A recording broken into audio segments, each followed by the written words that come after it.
자, 한국의 지배 형태는 단독주택과 공동주택이 있습니다. 자, 단독주택과 공동주택. 공동주택부터 보시겠습니다. 아파트가 있고요. 연립주택이 있는데 한국에선 빌라라고 많이 표현을 하죠. 그리고 여기 다세대 주택. 다세대 주택이라는 것이 있다. 일반적으로 이런 것들을 다 다세대, 공동 이렇게 같이 이야기합니다. 자, 그런데 이 아파트는 어디요? 몇 층이에요, 이거 몇 층? 한 20층 되겠는데요? 20층. 빌라는 얼마네요? 빌라는 조그맣죠? 빌라는 얼마나 작아요? 빌라는 한 4층 정도 됩니다. 4층. 그래서 아파트와 빌라의 차이는 뭐예요? 선생님, 아파트는 크고요. 빌라는 작아요. 네! 정답입니다. 정답이에요. 진짜예요. 진짜입니다. 왜냐면 이 4층과 5층 사이에서 갈라져요. 5층부터 더 크면 아파트예요. 5층부터 더 크면. 4층부터 더 작으면 빌라예요. 진짜입니다. 여기 보면 5층 이상은 아파트다. 4층 이하는 빌라다. 이렇게 나와 있죠. 4층과 5층 사이로 갈라진다. 크면 아파트, 작으면 빌라. 이걸 뭐라고 한다? 공동주택이고요. 거기에는 다세대 주택이 들어가 있다. 어린이집은 0세부터 5세까지. 네, 유치원은 3세부터 5세까지죠. 다 만으로 이야기하고 있습니다. 만으로. 그래서 이게 끝나면 어떻게 해야 돼요? 초등학교 입학을 하게 되는데 이게 만 6세예요. 그런데 이렇게 초등학교 입학하는 걸 뭐라고 얘기하냐면 취학이라는 표현을 씁니다. 취학. 초등학교 입학, 학교에 입학, 이것을 취학이라고 한다.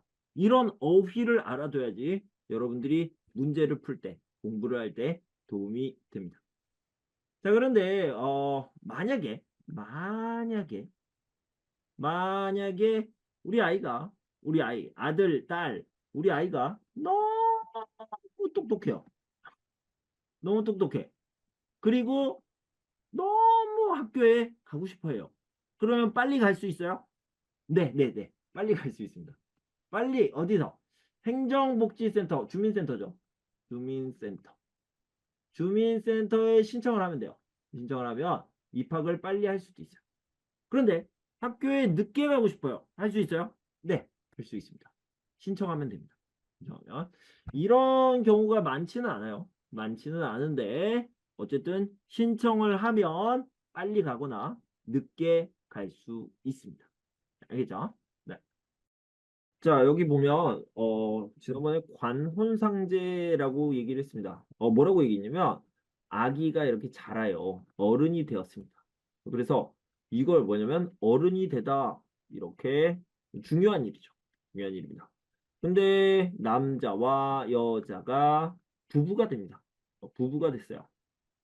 부부가 되다. 이것도 중요한 일이죠. 그죠?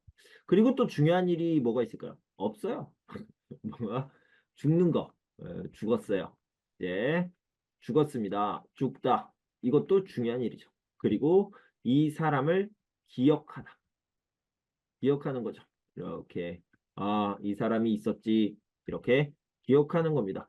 이렇게 중요한 일이 있겠죠. 그래서 이걸 뭐라고 했냐면 이거를 그다음에 이걸 이걸 이걸 제라고 얘기했습니다. 제는 제사죠. 상은 장례식이 되겠고요. 혼은 결혼식이 되겠습니다. 관은 성년식. 이게 뭐냐면 성년이 된다. 성인이 된다. 어른이랑 똑같은 말이 성인이죠. 그래서 성년이 된다라는 의미로 성년식인데 대한민국에서는 이제 만 19세가 되면 성년이 되는 거죠. 그래서 매월 5월 셋째 주 월요일, 셋째 주 월요일 이렇게 하는데 모르셔도 괜찮습니다. 성년식이 있다.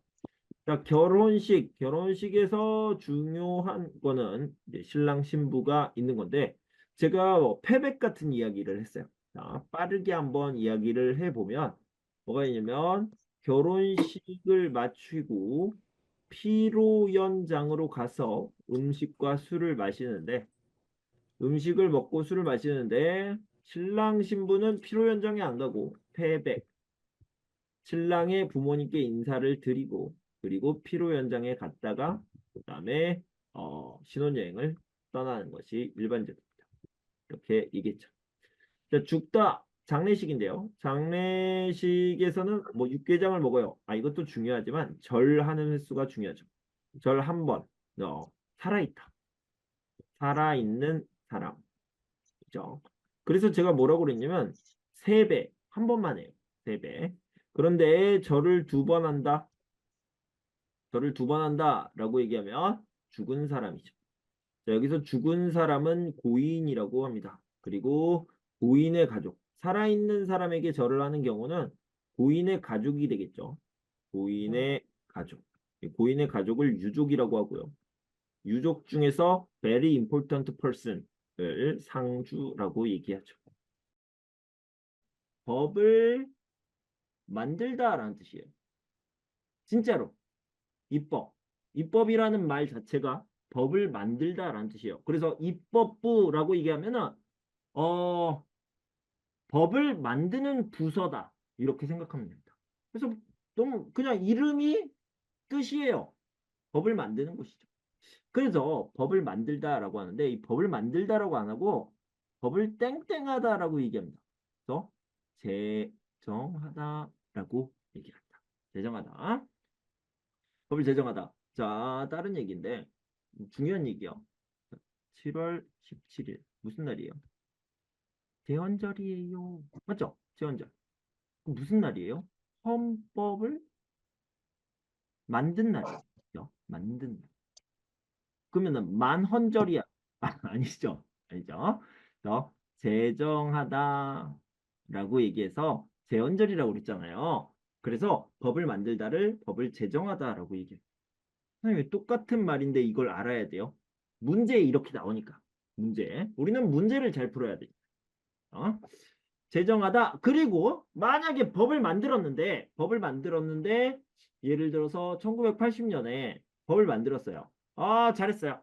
법을 만들었어. 그런데 지금 몇 년이야? 1900 아니 2024년이죠. 44년이 지났어요. 44년. 44년이 지났는데 지금 시대하고 안 맞아. 법이 이상해. 이때는 좋은 법. 그런데 시간이 지나니까 이상한 법이 돼버렸어요. 이상한 법이 돼버렸으면 어떻게 해야 돼? 법을 바꿔야 되죠. 법을 바꾸다, 고치다. 이걸 뭐라고 그러냐면 수정하다. 라고 얘기해요. 수정하다.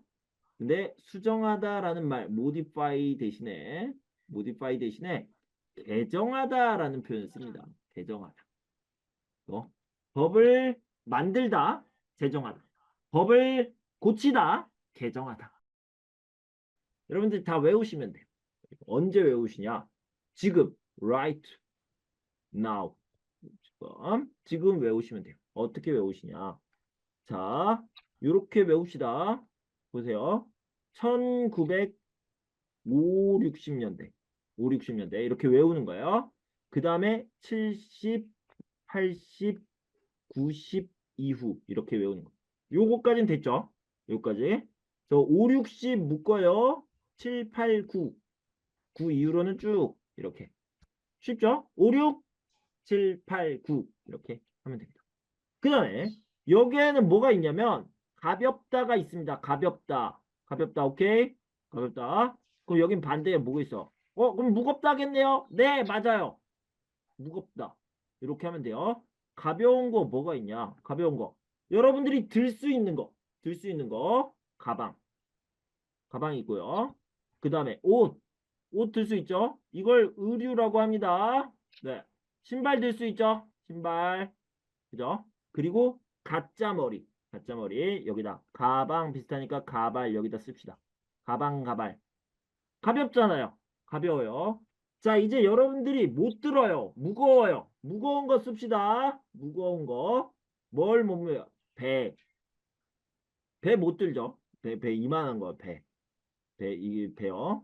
배, 여기 사람 여기 있고, 배. 엄청 커요. 그죠? 무거워요. 기계. 기계 무겁죠? 기계. 그 다음에 스틸. 철. 이걸 철강이라고 그래. 스틸. 알겠죠? 무겁다. 여기까지 됐어요? 가볍다, 무겁다. 오케이? 가볍다, 무겁다. 여기까지 하면 됩니다. 선생님, 그럼 여기부터는 어떻게 해요? 여기부터는 기술 조금이라고 합시다. 기술 조금. 기술이 조금 들어가 있습니다. 어떤 게 있냐? 기술이 조금 들어가 있다는 거, 자동차. 옛날에 현대자동차 있잖아요. 현대자동차 좀 옛날부터 있었죠? 기술이 들어가 있죠. 기술이. 그 다음에 전기 제품, 그리고 전자 제품 이렇게 얘기할 수 있겠죠. 네. 알겠죠? 그래서 기술이 조금 들어가 있다. 선생님, 이거 기술 많이 들어가 있는데요. 전기, 전자, 일렉트로닉, 그 다음에, 오토모빌. 기술 많이 들어있는데? 아니요. 기술이 더 들어가 있는 게 있어요. 기술이 더 많이 들어가 있는 게 여기입니다. 바로 반도체, 세미컨덕터. 와, 이건 대단하죠? 대단한 겁니다. 스마트폰. 와, 대단한 기술이에요. 하이 테크놀로지죠. 네. 자, 그다음에 출생 신고를 해야 되는데 태어나면 출생 신고, 그다음에 죽으면 사망 신고.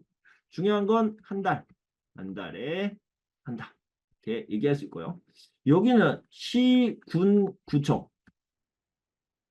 시청, 군청, 구청에는요 혼인 신고예요. 혼인 신고.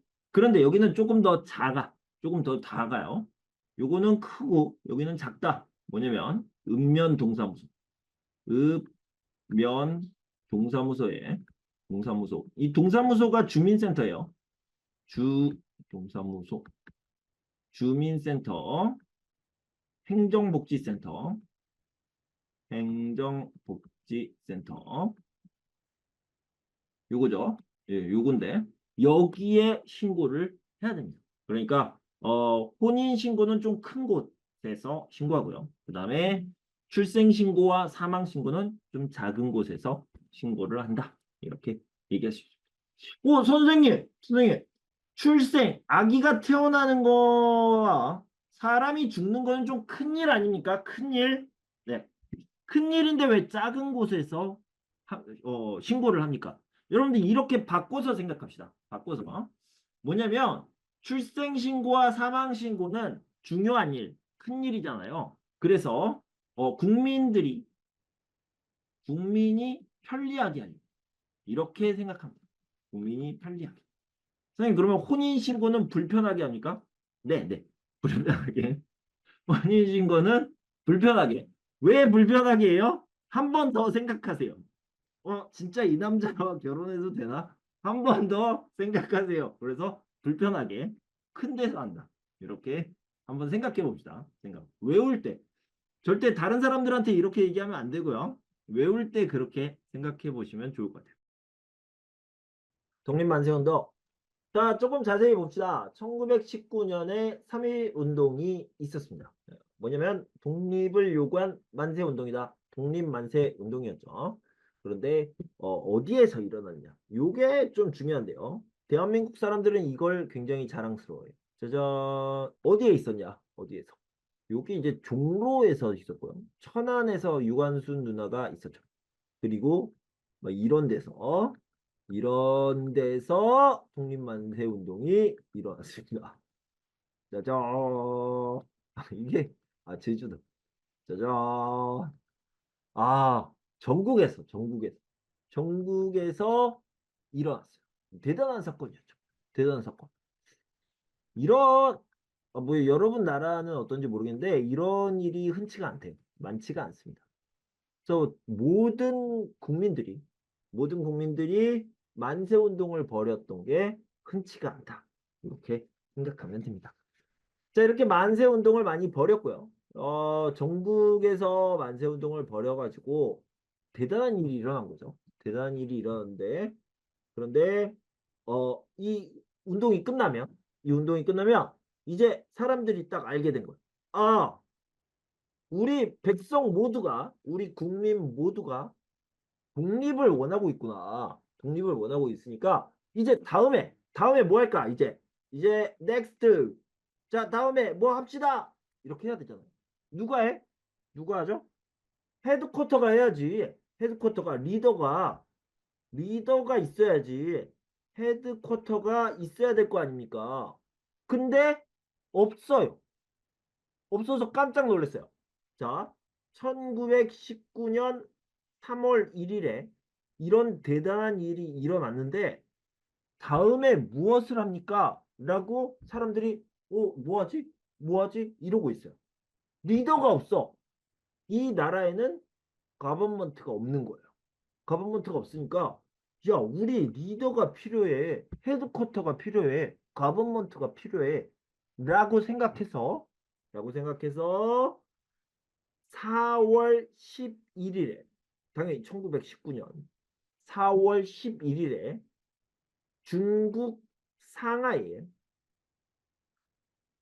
상하이에 정부를 만들어요.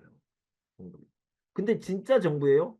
아니잖아. 여기에는 일본 사람들이 점령하고 있잖아.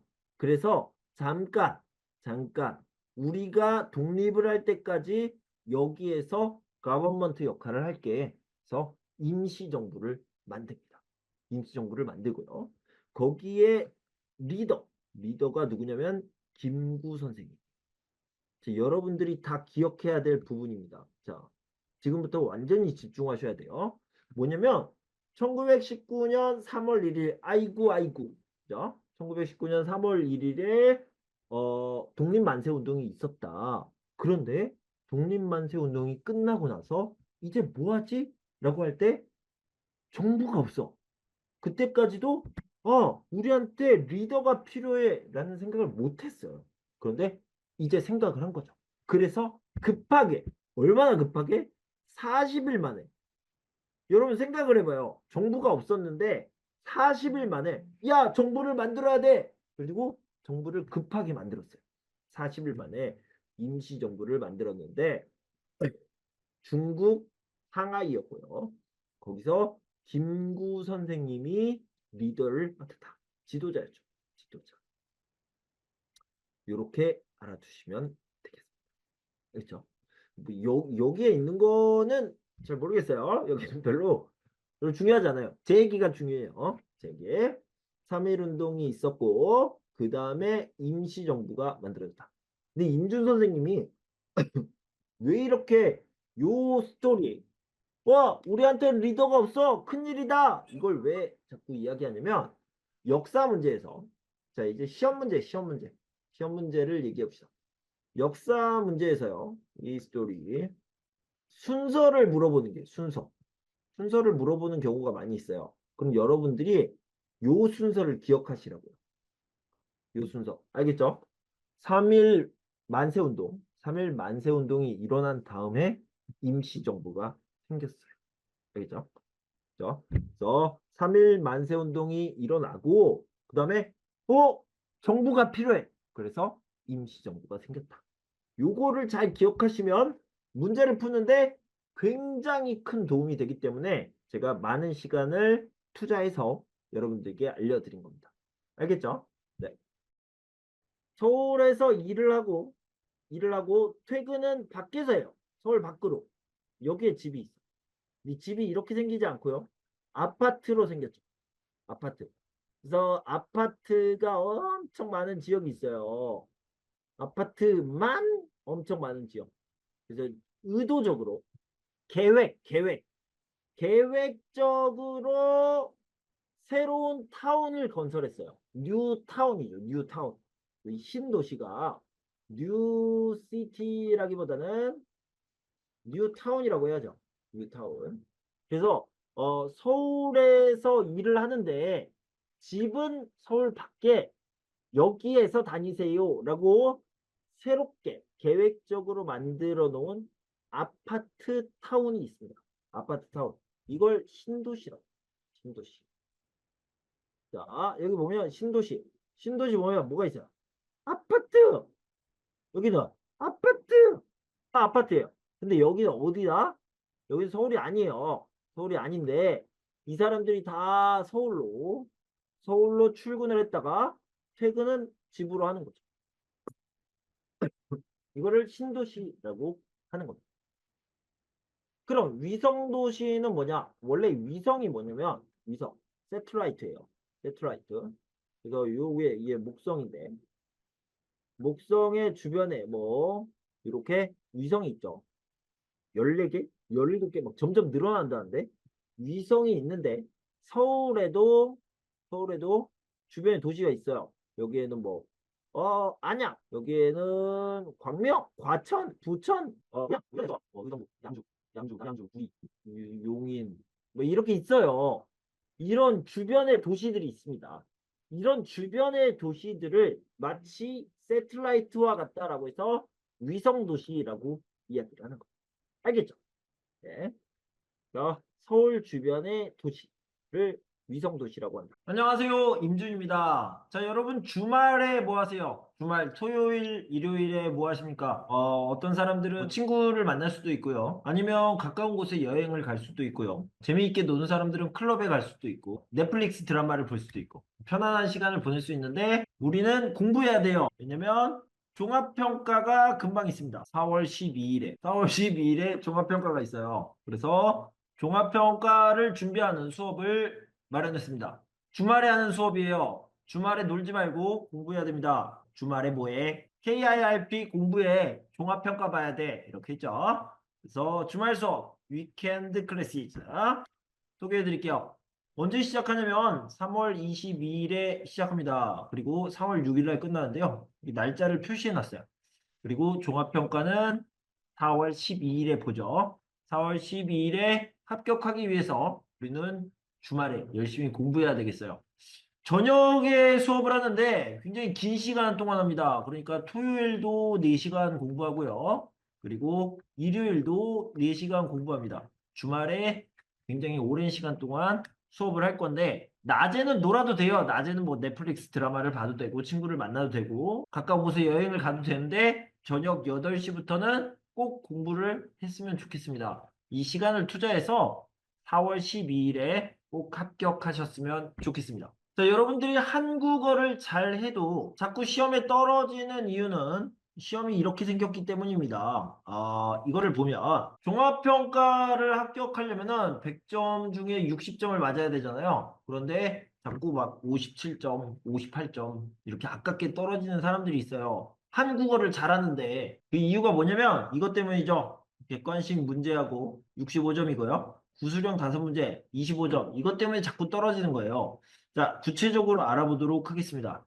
객관식이라는 거는 1, 2, 3, 4 이렇게 되어 있는 건데 이게 65점이에요. 36문제고 65점입니다. 그런데 이거를 좀 나눠보면 객관식 18문제 절반 정도는요. 한국어 문제예요. 그러니까 이건 잘하겠죠? 이거는 문제가 없습니다. No problem. 잘할 거예요. 그런데 문제는 뭐냐면 요게 문제죠. 객관식 뒤쪽에 있는 18문제.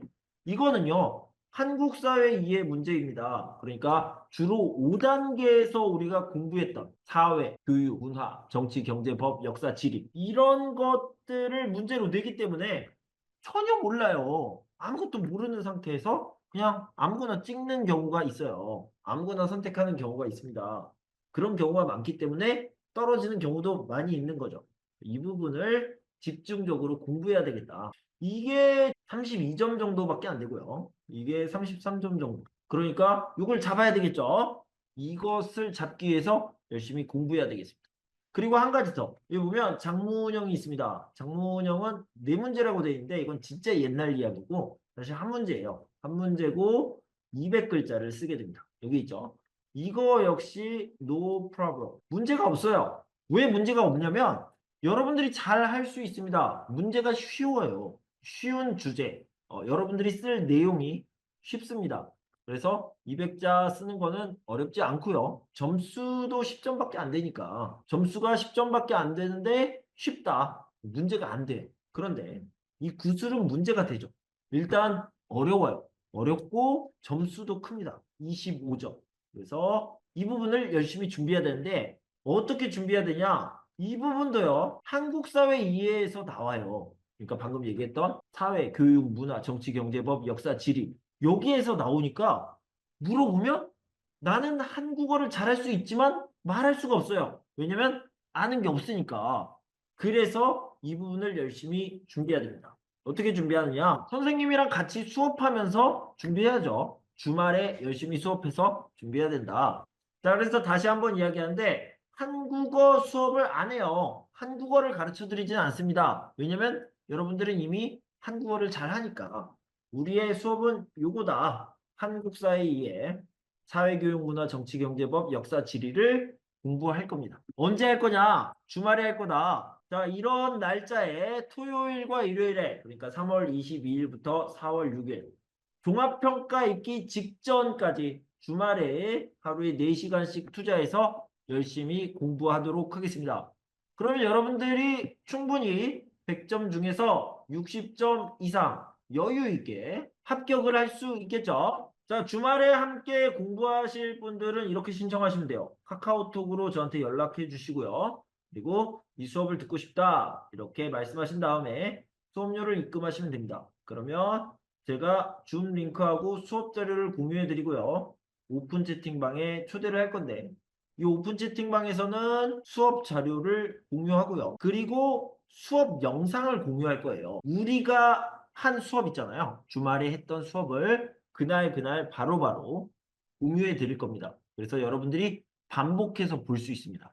주말에 수업을 했으면 주중에 월요일부터 금요일까지 시간이 있을 때마다 반복해서 볼 수 있겠죠. 반드시 반복해서 봐야 돼요. 그래야지 여러분들의 실력이 늘 수 있고 합격할 수 있습니다. 자, 여러분 이제 주말에 뭐 해야 된다고요? 공부해야 된다고요. 공부. 공부해서 뭐 해야 돼요? 꼭 합격해야 됩니다. 우리 꼭 합격합시다. 연락 주세요. 감사합니다.